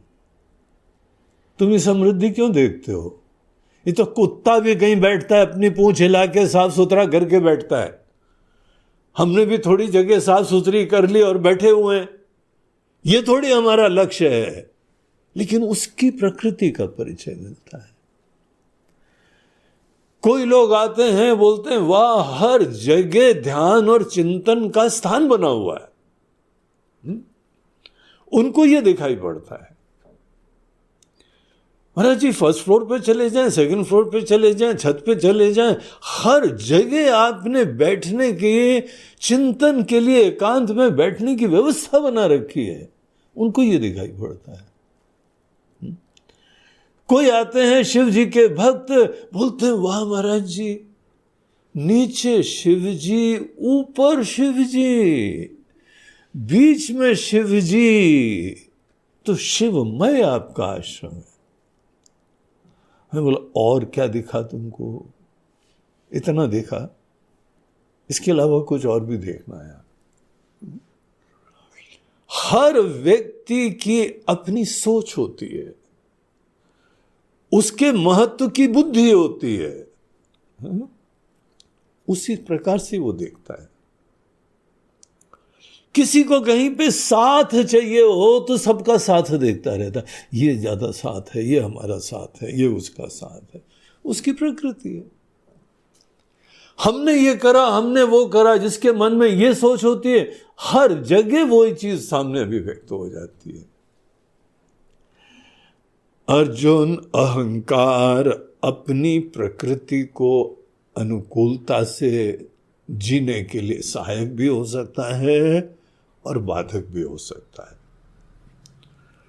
जो आध्यात्मिक उपदेश है वो दरअसल तुमको तुम्हारी प्रकृति के अनुरूप जीते हुए भगवान की उसको इच्छा आज्ञा समझ के आराम से उत्साह से जीने की प्रेरणा देता है। यही तो हमने तुमको कर्म योग में देखा है ना। तुम्हारा जो स्वधर्म है, तुम्हारी जो प्रकृति है, स्वीकारो और बिंदास जियो, और वो भी भगवान के निमित्त बन के जियो। ये पूरा गीता का ही दर्शन है। अगर आदमी के अंदर अपना अहंकार प्रकृति के अनुरूप जीने के लिए हमको सहायक नहीं होता है, बल्कि विपरीत काम करवाता है। अहंकार कर सकता है क्योंकि करता है। अहंकार ही हमारे रथ का संचालक होता है। हम क्या सोचेंगे, कहां जाएंगे, क्या करेंगे, क्या इच्छा करेंगे, सब हमारे अंदर एक कर्ता रूपी सारथी ही ये समस्त कार्य करा करता है। प्रकृति भले प्रेरणा देती रहे, अनेकों लोग उसमें प्रवृत्ति नहीं होते। अर्जुन शुरुआत में इन लोगों को लगता है कि हम अपनी प्रकृति के अनुसार नहीं जिएंगे, नहीं लड़ेंगे। अर्जुन के केस में नहीं लड़ेंगे। भगवान यहां एक बात बता रहे हैं, आप सबकी प्रकृति जो है, आप प्रकृति को ट्रांसग्रेस और उपेक्षा नहीं कर पाएंगे। जो मूल रूप से हमारी और आपकी प्रकृति है ना, घूम फिर के हम लोग प्रकृति के हिसाब से ही जीने में मजबूर होते हैं। अहंकार टेम्परेरीली जो है ना ब्रेक वेक मारता है, और दाएं बाएं स्टीयरिंग मोड़ता है। यद अहंकार आश्रित्य न योत्सेति मन्य से, अगर अहंकार के ऊपर आश्रित होके तुम बोलते हो कि नहीं लड़ेंगे, हम थोड़ा धीरज रखेंगे और देखते रहेंगे, तुम्हारा युद्ध चलेगा अर्जुन। तुम्हारी प्रकृति तुमको, प्रकृति ही त्वाम नियोक्ष्यति, तुमको प्रेरणा देगी। और शुरुआत तुम्हारे मन से होगी, तुम्हारी इच्छाओं से होगी, तुम्हारे सपनों से होगी। तुम्हारा युद्ध खत्म नहीं होगा। अर्जुन, शराफत इसी चीज में होती है कि अपनी प्रकृति को खुद समझो, तुम्हारी प्रकृति है,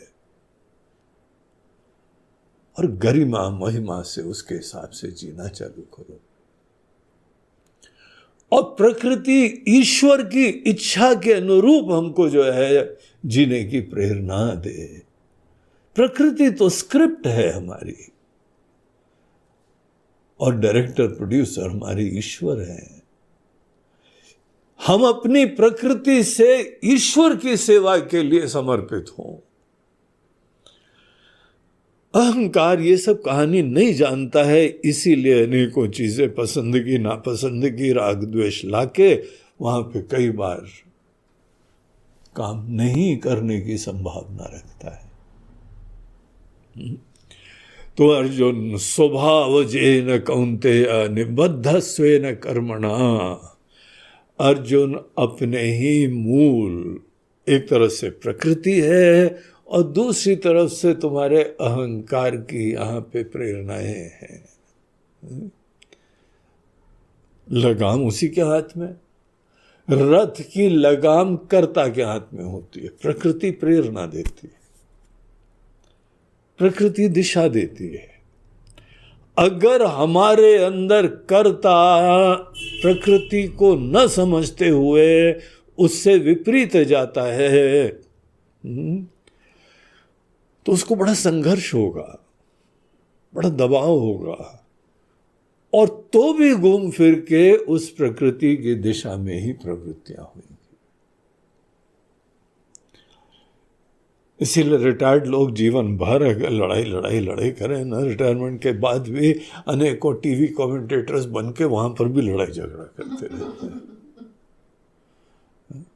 कई लोग तो ऐसी भयंकर फौजी आवाज में बोलते हैं, अब रिटायर हो चुके हैं, गवर्नमेंट बोल रही है now we don't need your services, you are too old now. बोलते हैं I may be old no from my body point of view, लेकिन अपने मन, अपने दिल से, जुनून से अभी भी मैं जवान हूं, अभी भी मैं फौजी हूं। और ऐसा जुनून अभिव्यक्त होता है। कई बार टीवी शो जो है ना, अनेकों डिस्कशंस होते हैं, वहां पे इंडिया पाकिस्तान की लड़ाई से ज्यादा गोलियां चलती हैं, बम धमाके होते हैं, क्योंकि जो बैठे हुए ना उनकी प्रकृति वही है, जीवन भर गोली बम वही जो है चलाया उन्होंने। तो प्रकृति स्वाम नियोक्ष्यति। अगर तुम स्वभाव जेन कौन्तेय निबद्ध स्वेन कर्मणा, तुम्हारे अंदर यही अहंकार अपने ही अंतः प्रेरणाओं से वो काम नहीं करता है, कर तुम नेच्छसि अन्मोहात, मोह के कारण तुम नहीं करने की भी सोचो। Look how helpless we are, तो भी करोगे। करिष्यसि अवशोपि तत्, जीवन की रियलिटी है, प्रकृति की यह एक रियलिटी है, और वो यहाँ फैक्टर भगवान दिखा रहे हैं। तो हमारा उपदेश प्रकृति के विरुद्ध में नहीं जाना है, तुम्हारी अंतः प्रेरणाएं, तुम्हारी वैल्यूज है। अहंकार को, अपनी प्रकृति को समझ के उसके अनुरूप जीना चाहिए। वो भी कर्तापना जो हमारी मूल प्रकृति के विरोध में हमको ले जा रहा है। तुम्हारी अंतः प्रकृति, स्वधर्म, जो सहज कर्म, उसके अनुरूप जियो और वो भी गरिमा महिमा से भगवान के निमित्त बन के जियो। सबसे बढ़िया पूजा अपनी प्रकृति के अनुरूप कर्म करने के द्वारा भगवान की सतत आराधना को बोलते हैं। ऐसे लोग विनम्र होते हैं, भक्ति भाव से युक्त होते हैं, और कोई बाहर के पूजा पाठ मात्र से उनकी भावना नहीं अभिव्यक्त होती है। पूजा पाठ से भी भावना अभिव्यक्त होना शुरुआत होती है, कहीं तो करो भगवान के लिए। लेकिन फिर गीता का दर्शन ये है, एक गिने चुने कर्मों में क्यों तुम्हारी भक्ति अभिव्यक्त होती है? हमने तुम्हारी प्रकृति बनाई है, हमने तुमको अपना दूत बनाया है, तुम अपनी प्रकृति के अनुरूप काम भी हमारे लिए नहीं कर पा रहे हो। कैसी गठाने, कैसी उलझने तुम्हारे मन में, कैसे मकड़ जाल है तुम्हारे मन के अंदर। तुम प्रकृति का रहस्य नहीं जानते हो, हमारा रहस्य नहीं जानते हो, अहंकार की ब्यूटी नहीं जानते हो, महिमा नहीं जानते हो, और अपने पैर पे कुल्हाड़ी मारते हो। यही दैनंदिन कर्म अगर आदमी अपनी प्रकृति को समझ के उसके अनुरूप जीना ही ईश्वर की आज्ञा समझता है। और भगवान को क्या पसंद है, नहीं पसंद है, हम उसके हिसाब से जीते रहते हैं। अर्जुन, तुम पूजा का एक्सटेंशन कर देते हो। पूजा में पुण्य कर्म मिलता है। ऐसे लोग जो प्रत्येक कर्म को पूजा बनाते हैं, आप कल्पना करिए वो लोग कितने पुण्य की प्राप्ति करते हैं, कितना भगवान का स्नेह आशीर्वाद मिलता है, भगवान के हाथ की बांसुरी बन जाते हैं ये लोग। भगवान हम सब लोगों के माध्यम से अपना गीत गाना चाहते हैं, लेकिन हमारा अहंकार ऐसा मूर्ख, मोहित, अज्ञानी, जो अपनी प्रकृति को ही भगवान के अनुरूप जीने के लिए हमको सहायक ही नहीं हो रहा है। देखा देखी में दूसरी जगह कुछ सोचा साचा, बस हम भ्रमित हो रहे हैं, वासनाओं से प्रभावित हो रहे हैं। तुम्हारी अनेकानेक प्रेरणाएं, इच्छाएं भी पूरी कर सकते हो अगर तुम प्रकृति से सच्चे रहोगे। साहस करो। अर्जुन, यहां पे हम तुमको एक दुनिया का दर्शन देते हैं। हर व्यक्ति दुनिया का, उसका एक शरीर है, उसका एक मन है, उसकी एक बुद्धि है, उसकी एक प्रकृति है, अंतःप्रेरणा है, और उसके अनुसार ही वो काम करता है। देखो, इंसानों को देखने से पहले यही चीज तुम पशु पक्षियों में देखो। हर प्रकृति में जो भी योनियां हैं दुनिया में, शेर शेर ही रहता है, गाय गाय ही रहती है, पक्षी पक्षी ही रहता है, तोता, कौवा, कबूतर, गौरैया, और सैकड़ों है। देखो, इन सबको स्टडी करो, ऑब्जर्व करो। हर प्रकृति, हर जानवर, हर शरीरधारी अपनी अपनी प्रकृति के प्रति ही सच्चा रहता है। अगर कहीं पे जो है वो कोई शेर को शिकार नहीं मिला तो कभी घास खाता है क्या? शेर को तो दिखाई पड़ रहा है, जितने हिरन हैं सब घास खाते हैं। इसका मतलब ही घास खा के ही उन लोगों का शरीर हृष्ट-पुष्ट होता है। हाथी भी अनेकों प्रकार के वेजिटेशंस खाता है, और समस्त जो है वेजिटेरियन लोग देखो, आप यही फल फूल खा के हाथी जैसा शरीर भी प्राप्त कर लेते हैं। ये नॉनवेज खाने वाले, उनको यही प्रॉब्लम है। नहीं, हम प्रोटीन खाएंगे, प्रोटीन इससे लेंगे। क्यों भैया, हाथी के अंदर प्रोटीन नहीं है क्या? गौ माता जो सतत आपको दूध देती रहती हैं, और दूध में कितना प्रोटीन होता है, वो केवल घास खाती है, प्रोटीन कहां से आ जाता है? मगर शेर सोचते ही नहीं है। शेर सोचता है घास नहीं है तो गांव में चल के इंसानों को खा लो, मैन ईटर बन जाओ, लेकिन खाएंगे मीट ही। ये ऑब्जर्वेशन हमको दिखाता है कि हर प्राणी अपनी प्रकृति में स्थित है। गाय जो है ना, यही खाएगी, घास फूस ही खाएगी। नहीं मिलता है तो शहरों में अनेकों गलियों में घूमती रहती है, इधर उधर से रोटी वोटी मांगती रहती है। लेकिन ऐसा कहीं नहीं होता है कि कोई जानवर बैठा हुआ है उसे पकड़ के खा लिया, उसकी प्रकृति नहीं है।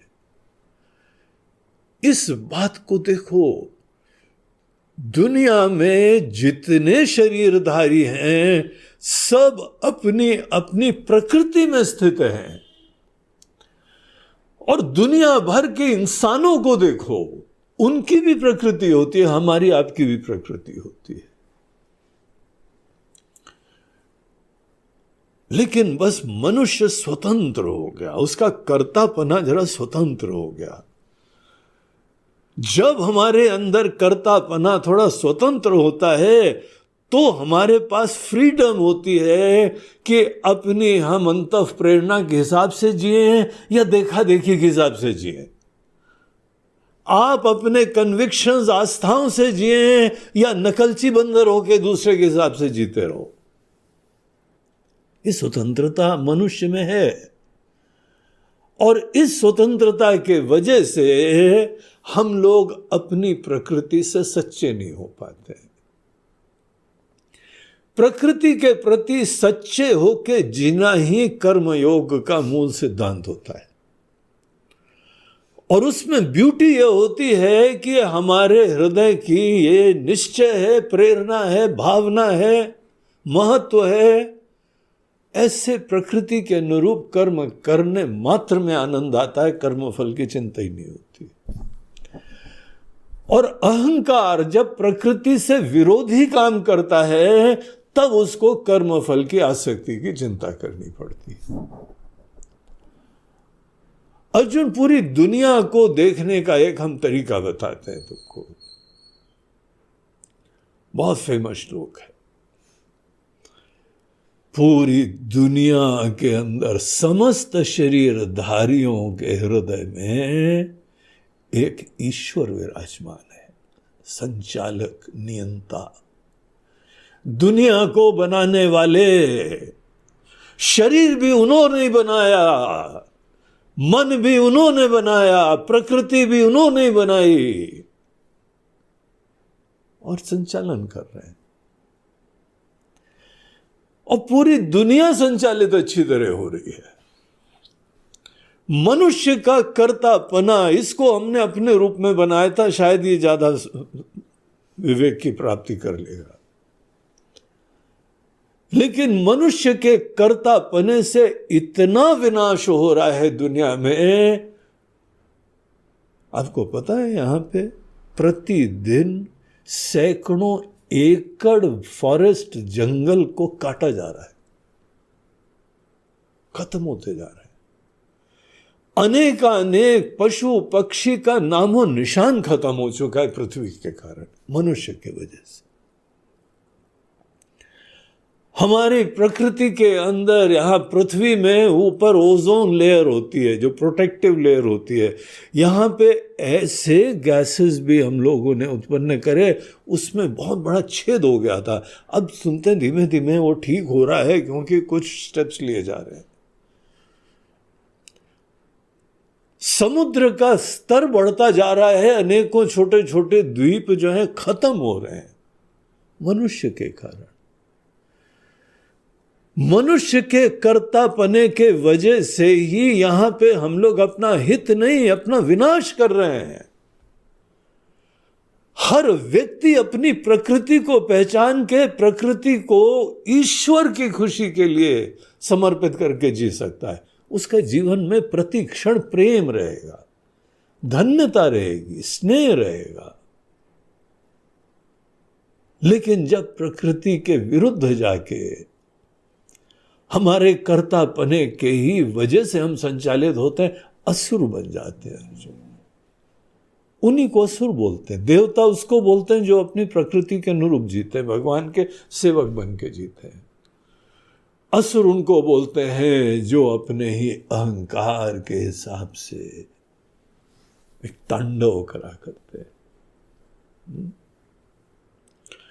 अर्जुन, दुनिया को ऐसे नजरों से देखो, पूरी दुनिया, सबका शरीर चल रहा है, सांसें चल रही हैं,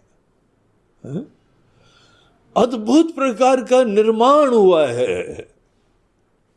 ऐसा अमेजिंग शरीर होता है कि इसके एक एक पार्ट हमको कहीं बाजार से नहीं मिलते हैं।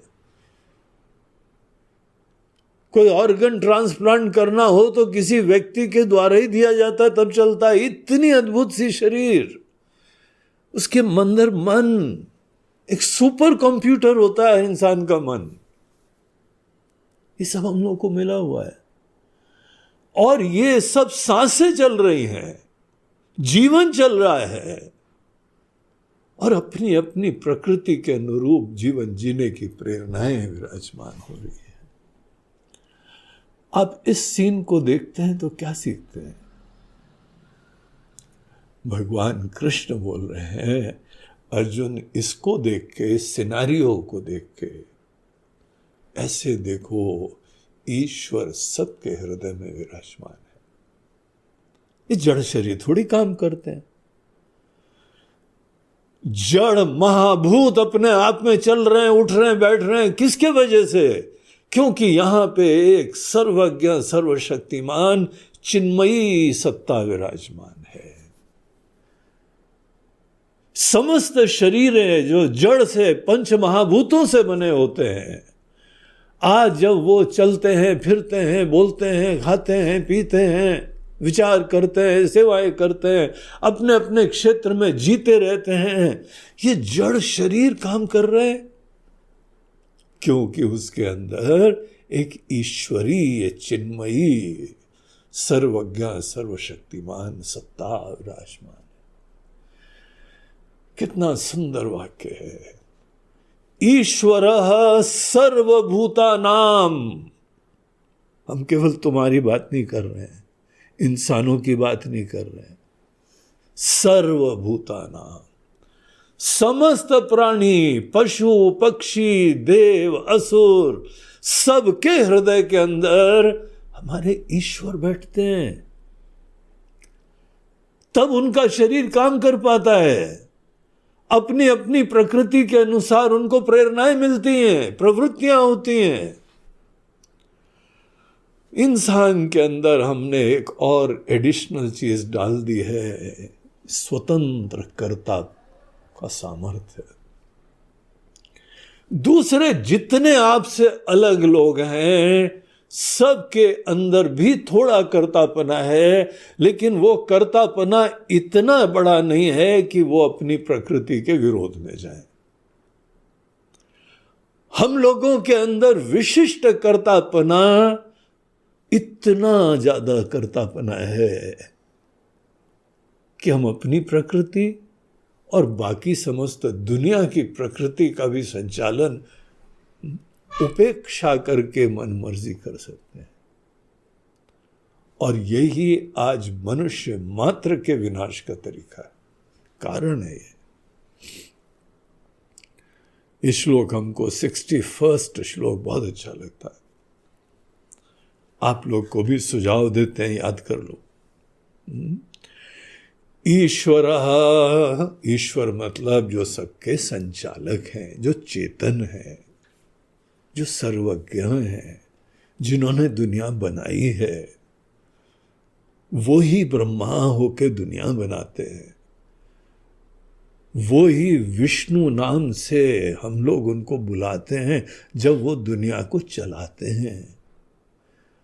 और वही समय आने पे किसी का शरीर उनके दृष्टिकोण से, उसके प्रारब्ध कर्म के दृष्टिकोण से पुराना हो गया तो छोड़ा देते हैं और फिर उसको आगे ले जाते हैं, उसको दूसरे शरीर में ले जाते हैं। श्राद्ध पक्ष में आपके सब पूर्वज लोग चले गए और आज पितृलोक में होते हैं, वहां से हमको आशीर्वाद देने भी आते हैं और उनकी आगे की यात्रा चलती है। ये सब व्यवस्था जो ब्रह्मा विष्णु महेश होके स्थित रहते हैं, जो अनेकों चीजों की सृष्टि करते हैं, संचालन करते हैं और विनाश भी करते हैं, वो चिन्मयी सत्ता, ये जड़ चीजें अपने आप थोड़ी काम करती हैं। पत्थर पड़ा है, वो अपने आप थोड़ी उछलने लगता है। अगर उछलने लगता है तो आप सोचो कोई ना कोई चेतन एंटिटी कहीं बैठी हुई उसका संचालन कर रही है। ईश्वरः सर्वभूतानां हृदयेषु तिष्ठति, तुम्हारे इनर मोस्ट कोर में बैठती है वो। हृदय होता है हमारी अंतरतम गहराई, वहीं पे बैठे हुए हैं। उनके वजह से सांसें चल रही हैं, उनके वजह से बोल पा रहे हैं, उनके वजह से जी पा रहे हैं, हृदय में विराजमान। इसलिए उनको अंतर्यामी भी बोलते हैं। ईश्वरः सर्वभूतानां, और हम उसमें कोई देव असुर का भेद नहीं रखते हैं। देवताओं में भी हम हैं, असुरों में भी हम हैं, हिंसक में भी हैं, अहिंसक में भी है। शरीर चल रहा है, यही उसके अंदर चेतना का अस्तित्व का प्रमाण है। और चेतना केवल हम ही चेतन है, कोई दूसरी चेतन सत्ता नहीं होती है। और केवल चेतन नहीं, ज्ञानवान है वो, सर्वज्ञ सर्वशक्तिमान है वो। भ्रामयन् सर्वभूतानि, पूरी भौतिक जगत को घुमा रहे हैं, संचालित कर रहे हैं, चक्कर लगवा रहे हैं, टूर दिला रहे हैं। भ्रामयन् सर्वभूतानि, और उसका दृष्टांत भगवान दे रहे हैं, जैसे यंत्रारूढ़ानि मायया। एक यंत्र के अंदर जैसे शक्ति बैठती है और फिर यंत्र संचालित होता है। आजकल तो हम लोग को ये बात समझ में आती है, लेकिन 5-6 साल पहले जब गीता भगवान ने दी, उस समय भी अनेकों यंत्रों को कोई शक्तियां चलाती थी क्या? आज तो शक्ति के नाम से बिजली हम लोग जानते हैं। कहीं भी कोई इलेक्ट्रिकल इक्विपमेंट है, वो शक्ति है, उसके वजह से मशीन काम कर रही है। पंखे को आपने बिजली से कनेक्ट कर दिया, घूमने लगा। बल्ब को कनेक्ट कर दिया, लाइट आने लगी। फ्रिज को कनेक्ट कर दिया, ठंडा होने लगा। हीटर को कनेक्ट कर दिया, गर्म होने लगा। जैसा यंत्र हो, समस्त यंत्रों के पीछे जैसे बिजली होती है, भगवान कृष्ण हजारों साल पहले बोल रहे हैं, समस्त शरीरों को जैसे यंत्र के अंदर शक्ति बैठ के उसको चलाती है, वैसे अर्जुन ईश्वर बैठे समस्त भौतिक पदार्थों को चला रहे हैं। तुम्हारे सर्वे सर्वा है, तुम्हारे माता पिता वही है। माँ वो होती है जो उपादान देती है, पिता वो होते हैं जो सृष्टि के निमित्त होते हैं। मूल माता पिता, मूल निमित्त कारण और उपादान कारण वो ईश्वर ही है। ईश्वर ही हम लोग के स्वामी है। ईश्वर ही हमारी आत्मा की तरह से बैठे हैं। उन ईश्वर ने ही जैसे समस्त प्राणियों की एक प्रकृति बनाई है और सब उसके हिसाब से जीते हैं। मनुष्य की भी प्रकृति बनाई है, लेकिन हमने इसको एक कर्तापने का स्वतंत्रता भी दे दी, और अपने कर्तापने को ही ठीक से यूज न कर पाना, यही इसका अभिशाप बन गया है। पूरी प्रकृति को खत्म कर रहा है। चंद्रमा पे जा रहे हैं, मंगल पे जा रहे हैं, वहां जाके बोल रहे हैं कि अरे यहां तो कोई है ही नहीं। अरे जहां है उसकी कीमत तो रखो। इतनी सुंदर दुनिया है वो बंजर इलाकों में, यहां कोई तुलना नहीं है, इतनी सुंदर है, और अपने अहंकार के वजह से इस चीज का महत्व नहीं तुमको। बाहर की प्रकृति का, अनेकों प्राणियों का, सबका योगदान हो रहा है प्रकृति के संचालन में, दुनिया के संचालन में। लेकिन तुम्हारा अहंकार, तुम्हारे अंदर अकल, जो समझ हम कर रहे हैं, वो हमको अकल नहीं है, अपने पैर पे कुल्हाड़ी मार रहा है। अपना घर, अपनी प्रकृति, अपना ये पृथ्वी, उसको खत्म कर रहा है। हद हो गई अहंकार की, जो है विनाश लीला की। और इन सब चीजों के पीछे कारण अर्जुन आध्यात्मिक है।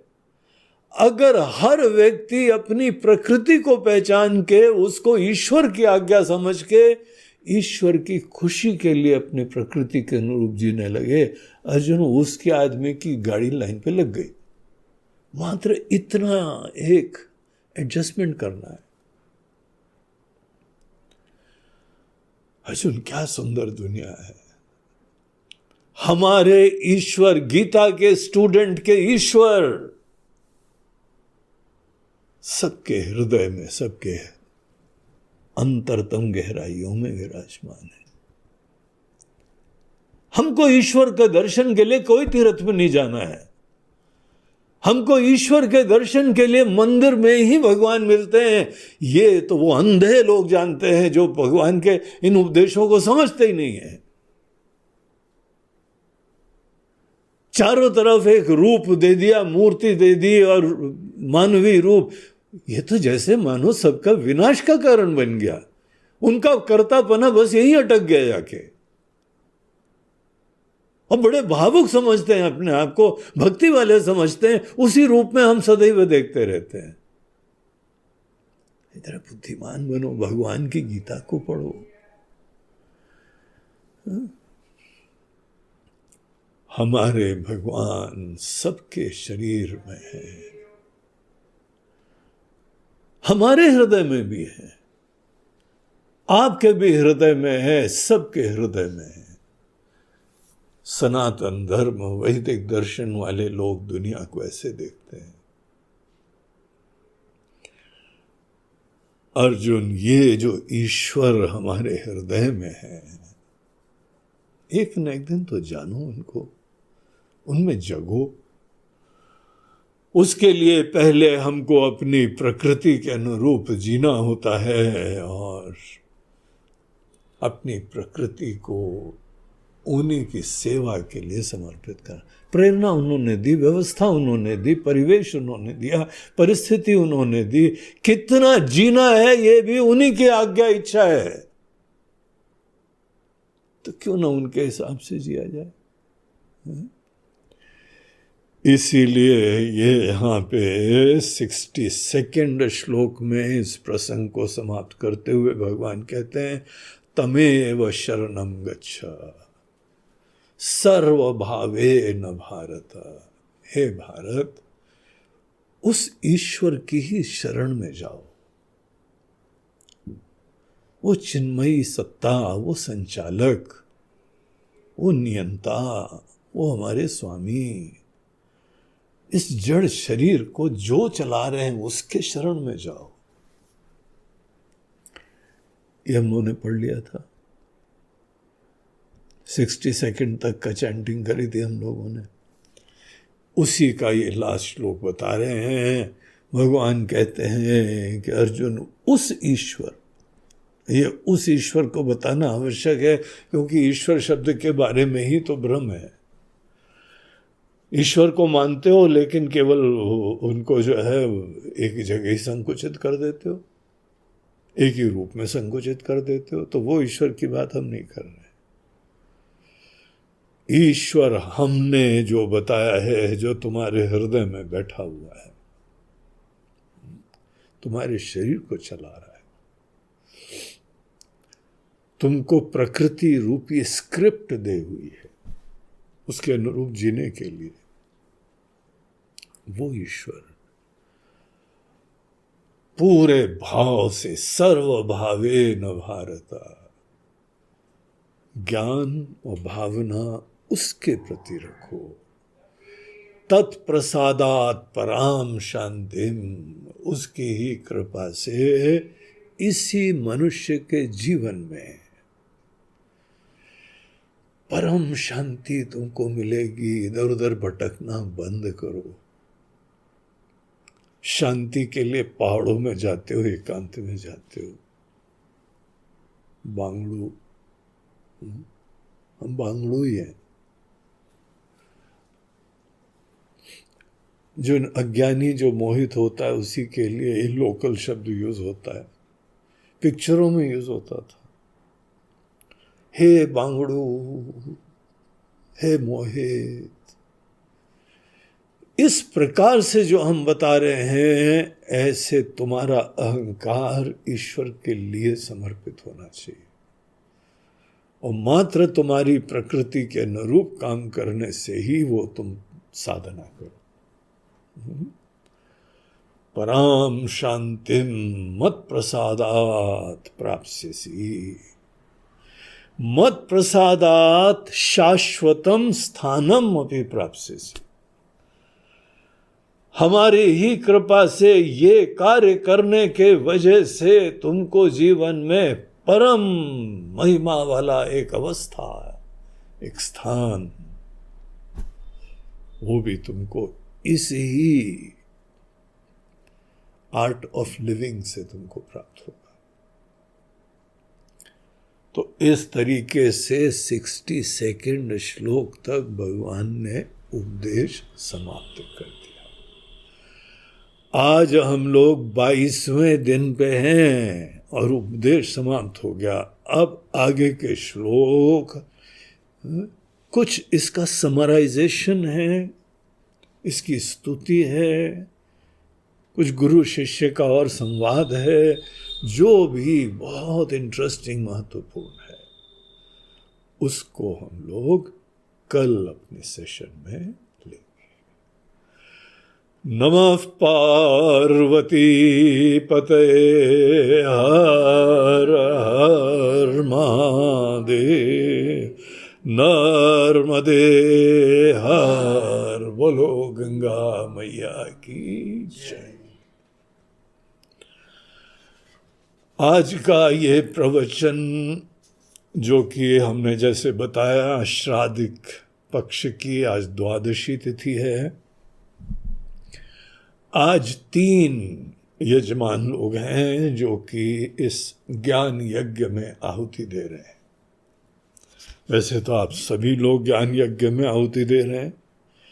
जो लोग भी श्रद्धा पूर्वक सुन रहे हैं और इससे कुछ ज्ञान प्राप्त करते हैं और अज्ञान समाप्त करते हैं, उन लोगों ने अज्ञान की आहुति दे दी। अज्ञान की समाप्ति अज्ञान की आहुति है।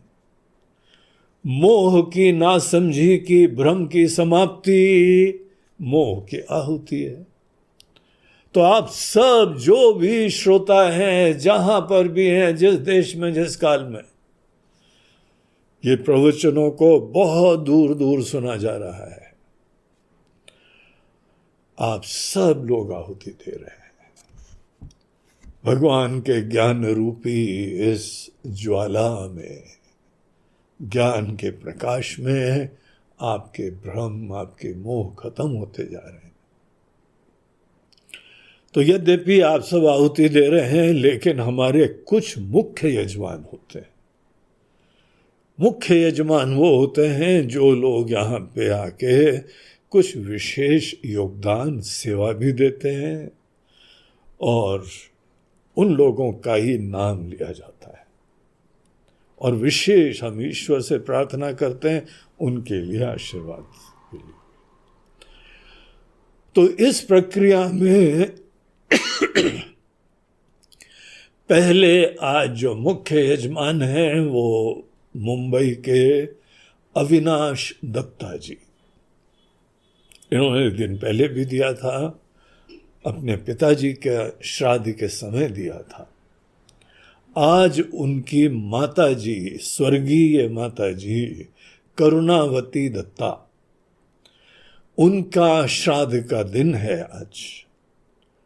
तो उनका ही आज वो स्मरण करते हुए उनकी असीम कृपा, स्नेह, प्रेम, योगदान, परिवार, सब माताओं का ही विस्तार और कृपा होती है। तो ये जो पूरा परिवार है उनकी कृपा से बना चला। आज उनके स्वजन लोग उनकी कृतज्ञता से स्मरण कर रहे हैं और उनको प्रणाम कर रहे हैं, उनके भी मंगल की कामना कर रहे हैं और उनसे अपने स्वजनों के ऊपर कृपा हस्त बनाए रखने की भी याचना करते हैं, प्रार्थना करते हैं। तो आपकी दिवंगत माता जी को भी हम भी जो है वह बड़े श्रद्धा पूर्वक ईश्वर से प्रार्थना करते हैं उनके मंगल की कामना के लिए, और आपके परिवार के ऊपर भी कृपा बरसती रहे उसकी भी प्रार्थना करते हैं। दूसरे हैं, एक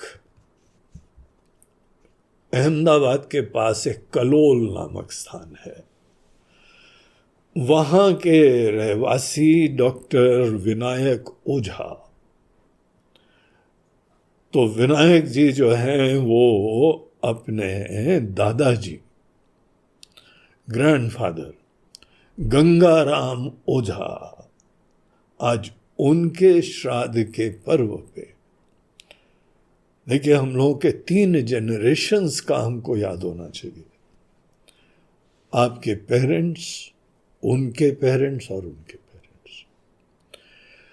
इसीलिए दादा का भी जो है वो स्मरण अवश्य करना चाहिए। और विनायक भाई जो है वो अपने दादाजी का, गंगाराम ओझा जी का आज स्मरण करते हुए उनके लिए श्राद्ध अर्पण कर रहे हैं। ज्ञान यज्ञ में श्राद्ध अर्पण करना ये कहीं ज़्यादा महिमा वाली चीज़ होती है। भगवान इससे बहुत प्रसन्न होते हैं। ये गीता में आगे भगवान ही ये प्रमाण भी देते हैं। तो आपके दादाजी के लिए हम भी प्रार्थना करते हैं, ईश्वर से भी करते हैं, उनके ऊपर सदैव स्नेह बनाए रखें। ऐसे उनके यहाँ स्वजन लोग धर्मनिष्ठ श्रद्धालु हैं और वो भी स्वर्ग में बहुत प्रसन्न होते हैं।